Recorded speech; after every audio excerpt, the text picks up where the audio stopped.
Famille, bonjour, j'espère que vous allez bien. Ce matin, j'aimerais que tu ouvres ta Bible avec moi. Oui, car j'ai une très bonne nouvelle pour toi. Oui, on va aller un peu dans 1 Corinthiens 12 à partir du verset 8. Je lis rapidement. La parole de Dieu dit ceci. En effet, à l'un est donné par l'Esprit une parole de sagesse, à un autre une parole de connaissance, selon le même esprit, à un autre la foi, par le même esprit, à un autre le don des guérisons, par le même esprit, à un autre le don d'opérer des miracles, toujours par le même esprit. La prophétie, toujours par le même esprit. Le discernement des esprits, toujours par le même esprit. La diversité des langues, toujours par le même esprit. L'interprétation des langues, toujours avec le même esprit. Un seul même esprit opère toutes ces choses, les distribuant à chacun en particulier comme il fut. J'ai fermé ma Bible. Enfant de Dieu, pourquoi j'ai parlé de... Je veux qu'on lise ça. Vous allez comprendre pourquoi. Allons un peu dans Marc 16, verset 18. Il y a une petite partie là-bas là, que j'ai prononcée ici là. On va, c'est-à-dire les deux vont ensemble. Et dans Marc 16, 18 dit... À tous ceux qui auront reçu, ils imposeront les mains aux malades et les malades seront guéris. À tous ceux qui ont reçu. Non d'autres là.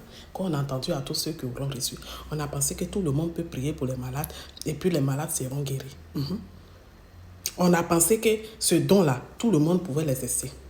On a pensé que ce milieu-là, tout enfant de Dieu est mandaté pour ça. Alors que non. Parce qu'on vient de lire ici dans 1 Corinthiens 6, verset 12. Ce n'est pas moi qui ai dit, c'est la parole de Dieu qui a dit.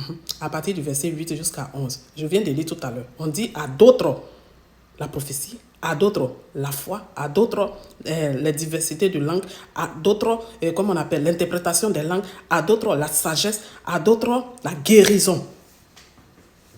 J'ai dit, souvent quand on est malade là, on pense que parce que tel homme de Dieu, il fait des prodiges, des miracles, il a le don de la guérison. On se soulève, coucou, on s'en va. Il va prier, zéro. Le comble même dans ça là, c'est qu'il va prier pour toi là. Tu ne vas rien avoir là. Ce qu'il va déposer dans ta vie, tu ne connais pas.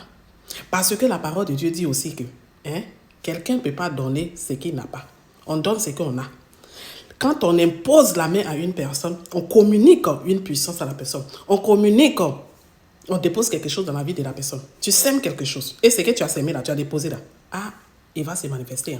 Si cette personne a un esprit de retard, un esprit du célibat, un esprit de la pauvreté, du non-accomplissement, quand il t'impose les mains, toi tu es parti pour la guérison. Guérison là même tu n'auras pas. Et puis on dépose autre chose dans ta vie. Ce qui fait qu'aujourd'hui là, beaucoup nous sommes là. On se pose la question, mais qu'est-ce qui ne va pas? J'ai dit, ramenons un peu nos mémoires en arrière. Qui nous a imposé les mains? J'ai dit, ce message t'appartient. Tu auras ta délivrance ici ce matin. Parce que ce n'est pas pour rien que Dieu a permis que tu entends ça. Oui. Je ne sais pas quelle main hautain qui t'a touché. Quelle main et quelle langue de vipère qui a prononcé des paroles sur ta vie. Mais je déclare que ce lien-là, par le sang de l'agneau, est ôté, est effacé. Par la puissance du Saint-Esprit.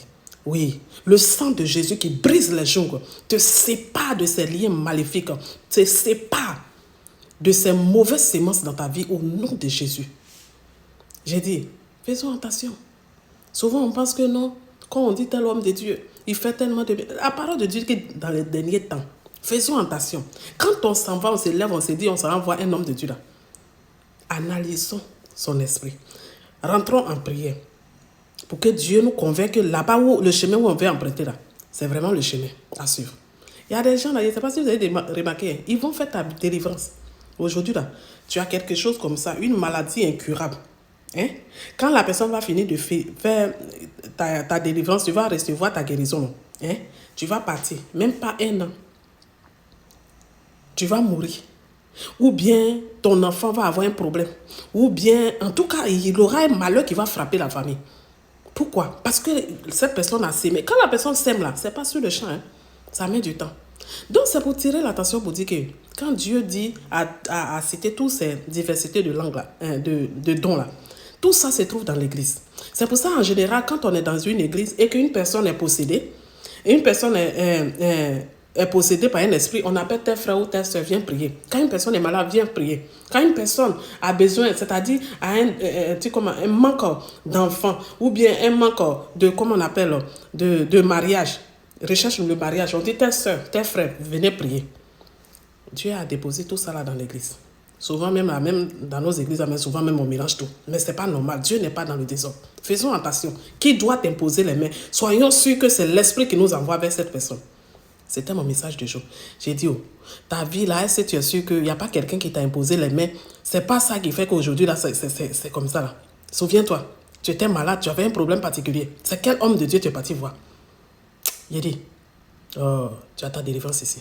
Tu es délivré au nom de Jésus. Que le Seigneur te délivre au nom de Jésus. Qui te révèle tout ce qui est caché au nom de Jésus.